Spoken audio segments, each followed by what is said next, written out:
My name is Elizabeth Mazur, Elizabeth, Mazur, from the law firm Hughes, Sokol, Piers, Resnick, and Dim. I'm joined this morning by my colleague, attorney Steve Schwartz of Faraci Lang. And I'm also joined by Robert Brooks, Jr., the son of Robert L. Brooks, and Jared Ricks, the brother of Robert L. Brooks, both of whom you'll hear from shortly. On December 9th, 2024, officers at Marcy Correctional Facility tortured and killed Robert L. Brooks. During this horrific occurrence, several other Marcy staff stood by, watched, and did nothing. Robert had done nothing to justify the use of any force against him, much less deadly force. Unbeknownst to Robert's killers, body-worn camera passively recorded much of the attack on video. As Marcy staff beat Robert to death, they believed that their actions would never see the light of day. After killing Robert, they went about their daily business as usual.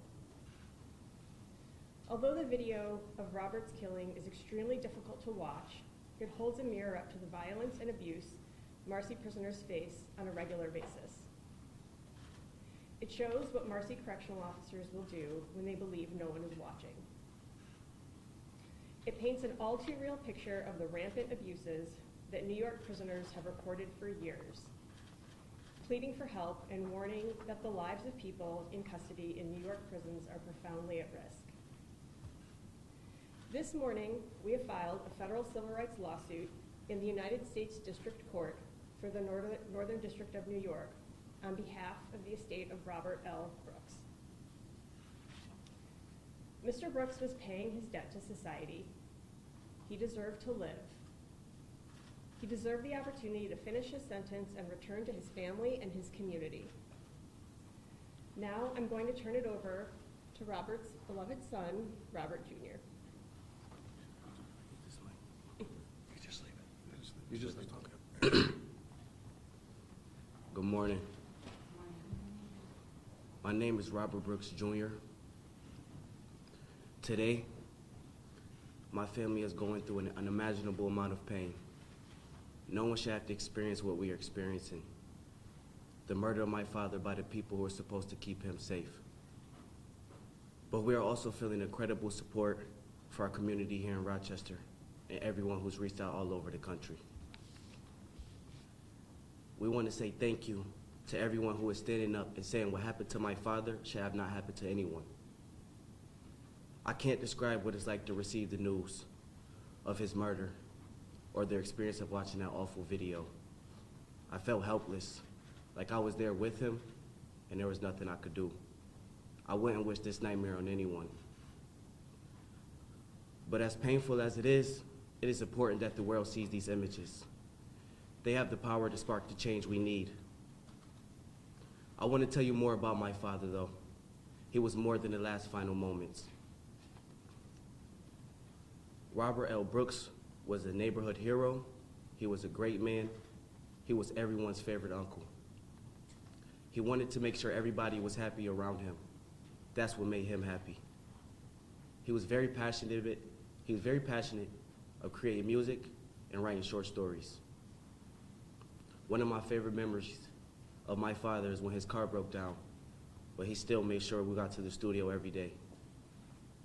I will continue his legacy, and I will make him proud by making my music.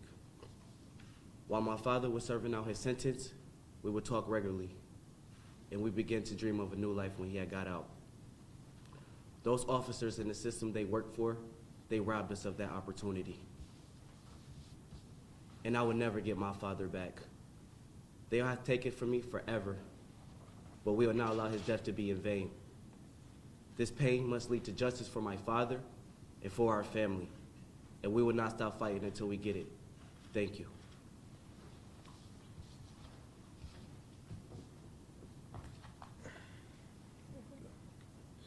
Good morning.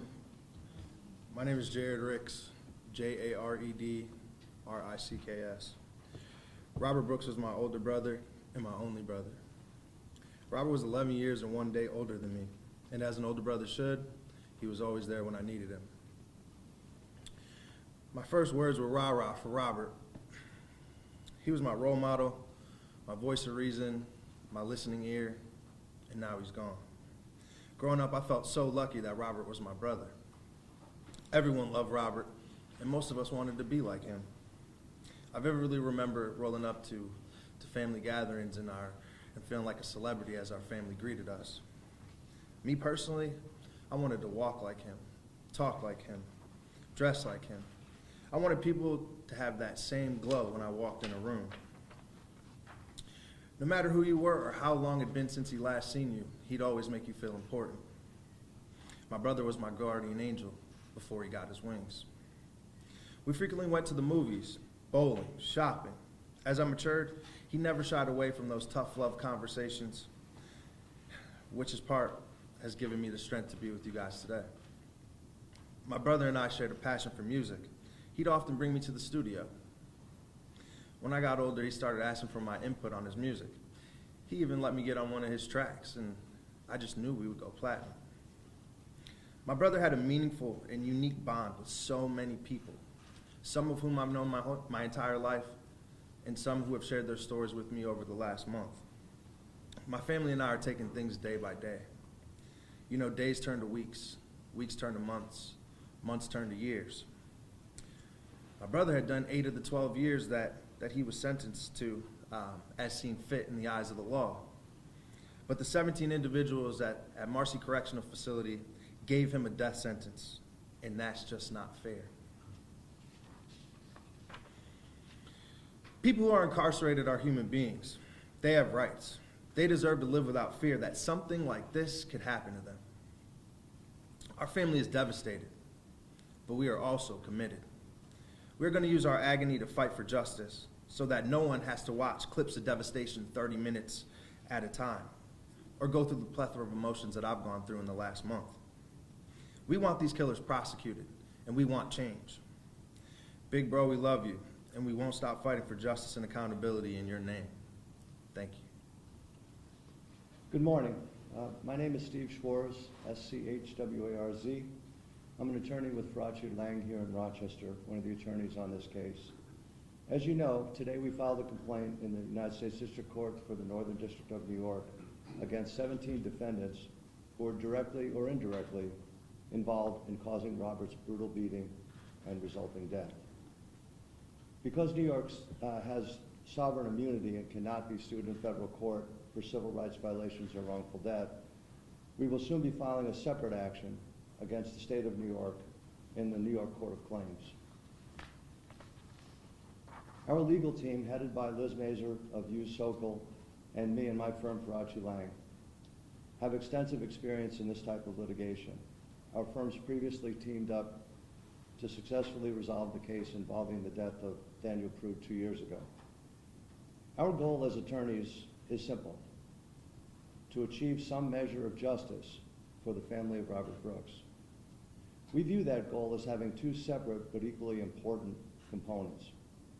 First, we will pursue all legal avenues available to obtain compensation for Robert's family for what Robert endured in the last hours of his life and what his children have lost as a result of his death. But of equal importance to Robert Jr., Jared, and the rest of his family, we will leave no stone unturned in ferreting out the entire story of how Robert wound up at Marcy and how those who perpetrated this atrocity and those who casually stood by and watched came to believe they would never be called to account for what they'd done. The complaint filed in federal court this morning details not only the acts of hatred and violence perpetrated against Robert Brooks, but numerous instances displaying a pattern of similar conduct that have been reported for years and never adequately addressed. It is the sincere desire of Robert's son, Jared, his brother, and the entire family, that Robert's tragic death not be an end, but a beginning to true reform of New York's medieval prison system that for too long has been driven by a culture of violence and intimidation. After years of lip service, We deem this a realistic opportunity for accomplishing meaningful change. These two goals can only be achieved by using every tool available under the law to uncover the entire story of Robert's death. We have filed the lawsuit this morning in federal court, and will be filing the claim in the Court of Claims, so we can begin the process of finding out how this horrible tragedy was allowed to happen and how similar tragedies can be averted in the future. With that, we will take your questions, and Joanna here will facilitate the questioning.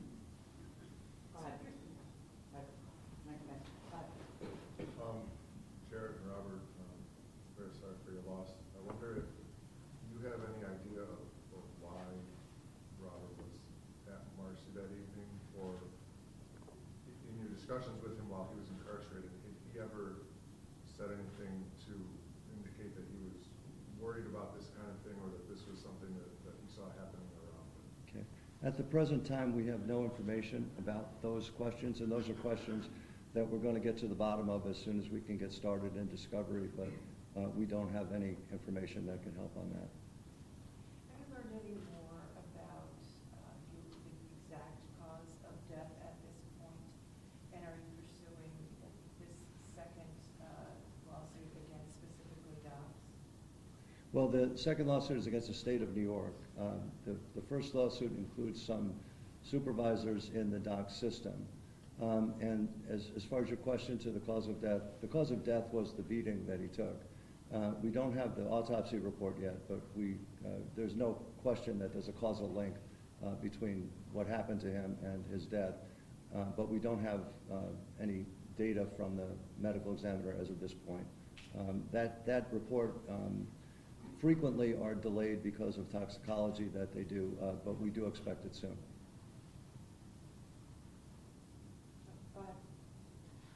Jared, Robert, first let me offer my condolences as well. I think when everyone saw the video, there was this shock that it could have gotten to a point that we were seeing. What, if you can, share with us was your reaction when you saw that video for the first time, and had you known before that any of the circumstances that led to your father and your brother's death? You want to start, Robert? Yeah. So when I seen the video for the first time, I was speechless. I was devastated. I am a junior, so when I did see those officers beat my father, a part of this, I felt like I was there. I was him in that moment, and that it could happen to anyone. So the real word I would use is just devastated. Jared?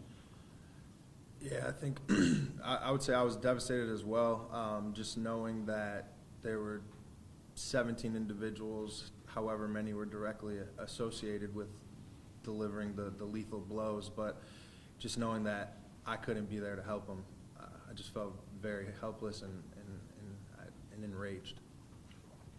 Do you, you've obviously probably seen that the governor has toured Marcy. There's a bunch of reforms that she's talked about.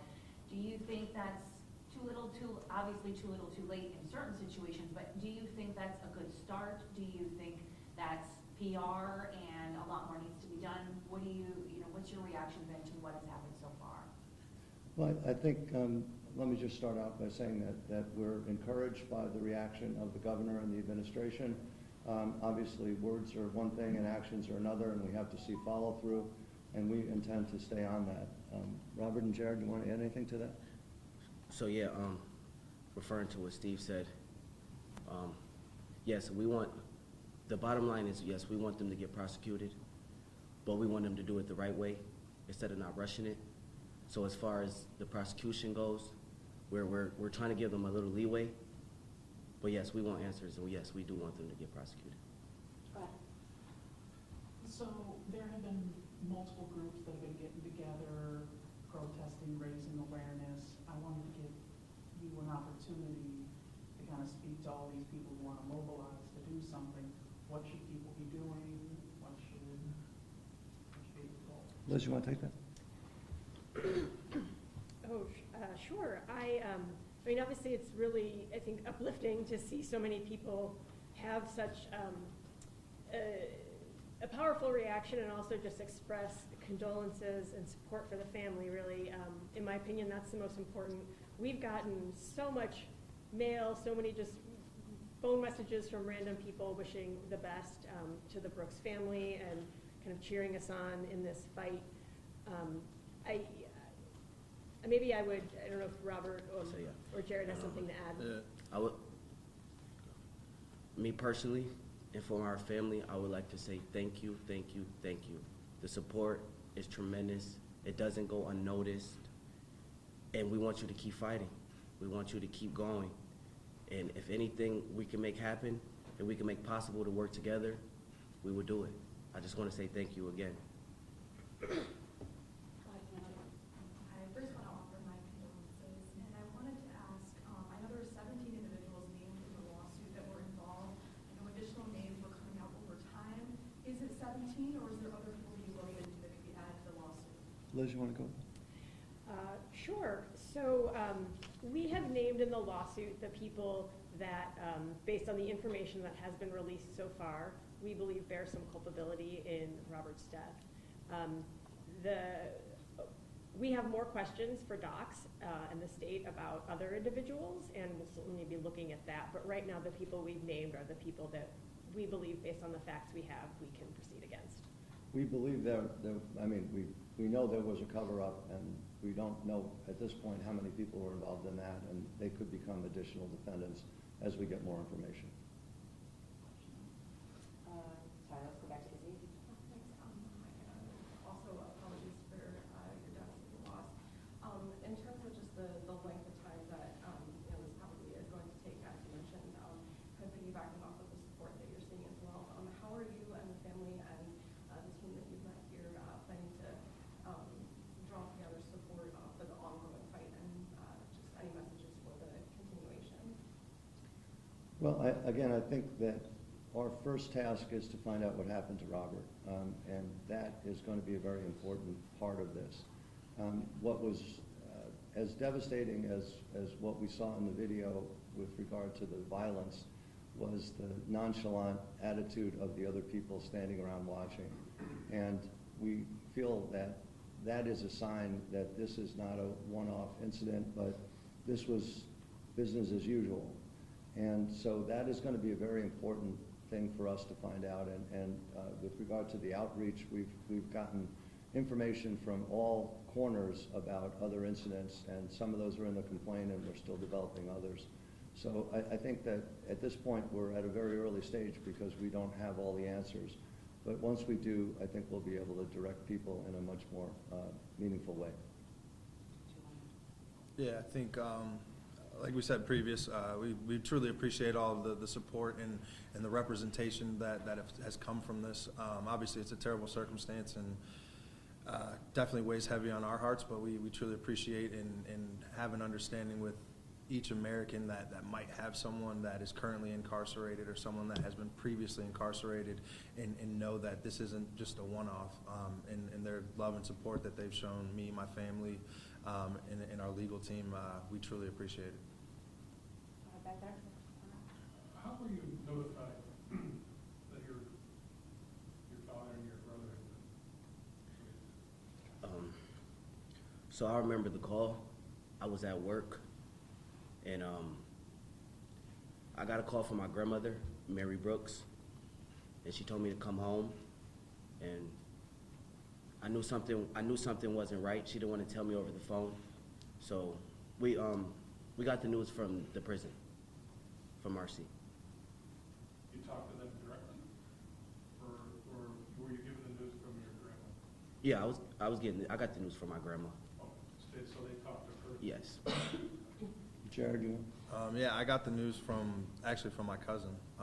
I was at work as well. There's actually a Christmas party going on downstairs, so for a little while I kind of felt trapped, just with obviously the vigor of the emotions that I was going through. But yeah, my cousin reached out to me, and that's how I found out. I immediately called Robert.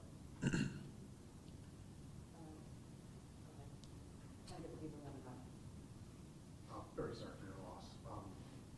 To your knowledge, had Robert had any previous interactions with any of the 17 people in question? It we still have, again, we have no knowledge at this point. We are going to dig deeply into that.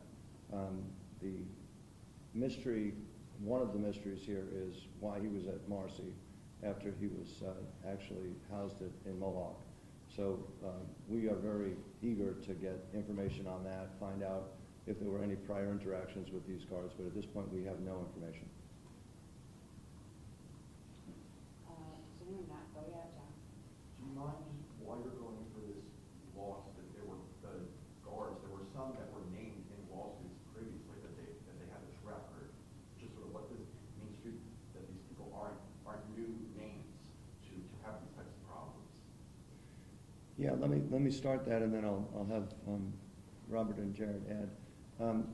You know, there are a lot of lawsuits brought against by prisoners against guards for abuse, and it's very difficult to succeed in those lawsuits for the very reason that there's a lot of clever ways to avoid any evidence of what actually happened.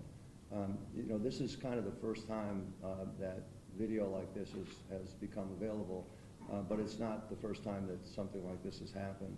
So I think that the changes that the governor's talking about to make sure that there are no blind spots at prisons is important. But from our standpoint, the guards that have been sued in the past, again, that's not a guarantee that they did things like this, but it certainly is a suspicion that we're going to look into. And guys, do you want to add anything to that? So we're going to do a second round, which is like, Robert, you mentioned that you had been making plans with your father about what your lives together were going to feel like when you got out. Can you talk about what those plans were a little bit and what that future looked like? Yeah. Thank you for asking. Me and my father, we had big dreams, and it didn't matter the size of them. Like we dream. I have a son, a 7-year-old, and during his incarceration, they would go regularly visit. So we had dreams on just going out and being able to have fun. For dreams as in doing our music, dreams as in he was writing a book. He was writing stuff a lot in prison where we wanted to do a book and we wanted to get it published. He was very close. He was getting close with my grandfather, and my grandfather has a community service. So my father, he felt like God chose his path to help kids and to give them kids better opportunity than he had growing up. So he had big dreams of helping the kids and publishing his book and just spending time with his family.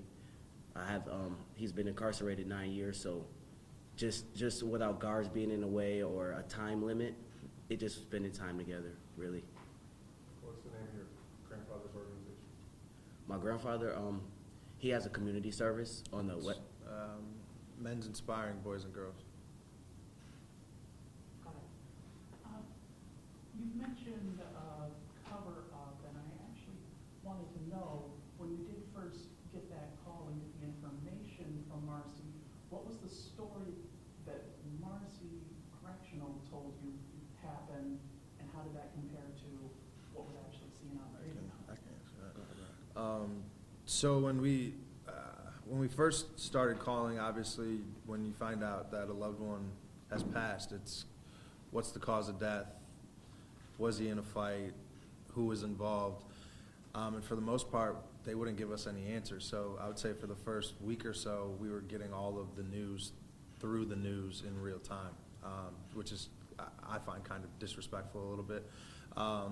But as time went on and we met with the governing bodies and things like that, we became privy to some of the situational things that led to this. Liz, you want to add anything about the Attorney General's office? Oh, sure, yeah. I guess maybe I'll back up a little bit too. When families lose a loved one who's in prison, it's often really hard to find out anything about what happened. It's extremely distressing for families. It sounds like those agencies, when they were initially communicating with the family, were pretty tight-lipped about what happened. We did meet with the Attorney General's office on the Monday before Christmas, and they kind of briefed us on things that had been going on, and they wanted to make sure that the family had the opportunity to see the video before it became public. And we certainly appreciated that. We could tell they were working hard on that investigation, and, but there's still a lot of information we don't have since there's an open investigation. They obviously needed to keep some things quiet for now. Yeah, I'm really interested in learning more about what type of music you and your father were interested in, but also what is the end game here? What do you want to see changed? I'm asking, relatives here today. What do you want by this lawsuit and by the potential criminal charges that we expect may be coming? Well, the most important thing is we want change. I want the name Robert L. Brooks to be known forever, and not just for his last final moments, but for the future. So this can't happen to any other individuals in the future, because it's a lot of incarcerated individuals, and I do want them to get prosecuted. Let that be known. Yes, I do want them to get prosecuted, and I also want change. I also want change to happen. That's the main goal. As far as music, my father was very creative. He didn't have a specific category or genre. It comes from R&B, hip hop to pop, soul, jazz. Like, my father was very creative. He was one of his last pieces I can remember vividly is him trying to do like a child cartoon, and he wanted me to do the images, and he would work on the audio part, and he was so excited, creating so many things. So my father was a very great man. I'll let Jared finish. Yeah, I'll say, obviously the prosecution is step one, right?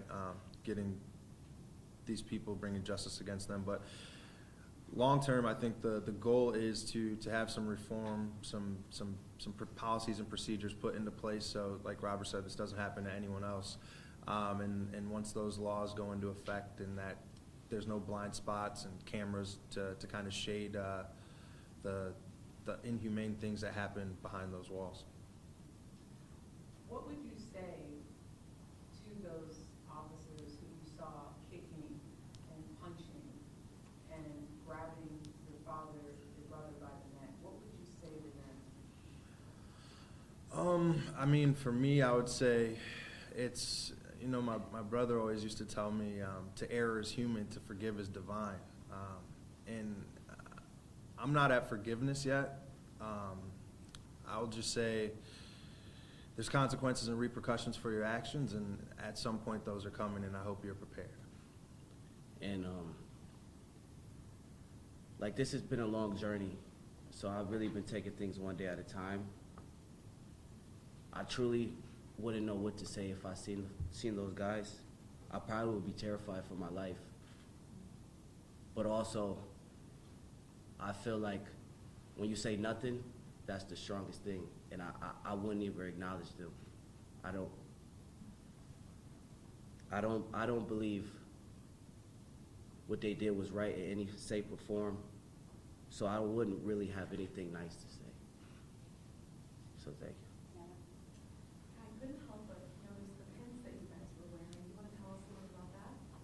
So yeah, these pins we're wearing are in honor of Robert Brooks, my father.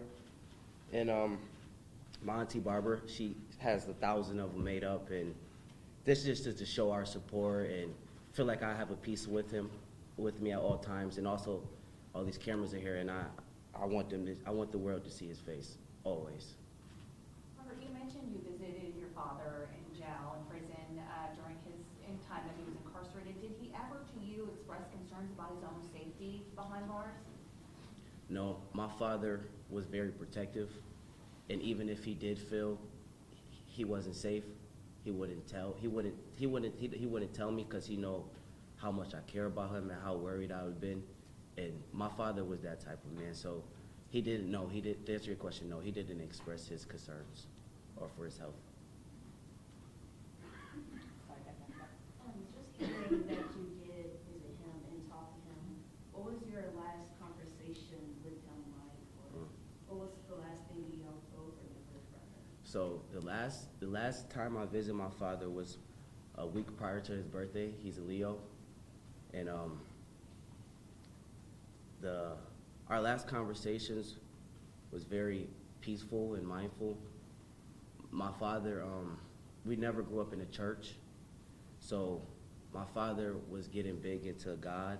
He was getting big into the Bible, so our last visit, I remember vividly, he told me, like, you don't know what tomorrow brings. Get close with the Lord, be peace with the Lord. My dad was at peace for coming home. My dad was very much at peace. So our last conversations was he wanted me to be the man he always wanted me to be, and I told him I was working on that. So that was like our last conversation. Thank you for asking that. You mentioned that you both worked on the Daniel Proof case as well. Can you talk about the similarities or the lessons that you took from that case compared to this case? Sure. Well, the Prude case obviously involved the Rochester City police officers and a situation where someone who was having a mental health crisis was killed by the police officers' actions. The difference in this case, in a sense, is that Robert Brooks was in the system and was a threat to no one, was bound as he was being beaten. So the deaths are similar and they're both tragic and horrific. This one, though, was much more purposeful, I think, and that makes it all the more outrageous that these officers felt, not only the officers, but the others that watched, felt that this was just something that they would never have to account for and that they could get away with. And that's what troubles us the most, I guess, is that this is the tip of the iceberg, we think, and that's why we're very interested in digging deeper. But we feel that we successfully resolved the Prude case and got justice for that family, and we hope to do the same thing for this family. But beyond that, and in the Prude case, we also, again, we're hoping to shed light on some of the tactics that have caused these kinds of deaths. In this case, we hope to shed light on what's going on in the prison system. Oh, one other thing I would maybe just add is that in the Daniel Prude case, like there is in this case, the criminal justice system was also looking at what the officers had done and was determining whether charges should be brought. And that process resulted in no criminal charges being pursued. And that felt like, I think, a big disappointment to a lot of people. And this obviously, we're hopeful that this case does not go in that same direction, because some criminal accountability is really important to the family and community, and certainly called for based on what we can see in that video. Just curious, does Robert have any other family in the area, and how closely have you been communicating with them through this process? When you say family, can you clarify, please? Just, I was wondering if you had any other family in the upstate New York region. Oh yeah, yeah, we have Several. Yeah, we have several family. He has his last name's Brooks, so and Brooks is my Mary Brooks. That's our side. That's the mother side, but he's also he has the Rick side as well, and we're all over the place. But he has a lot of support here in Rochester. Yes. All set, anyone else? All right, thanks everyone. Thank you. Thank you. Thank you.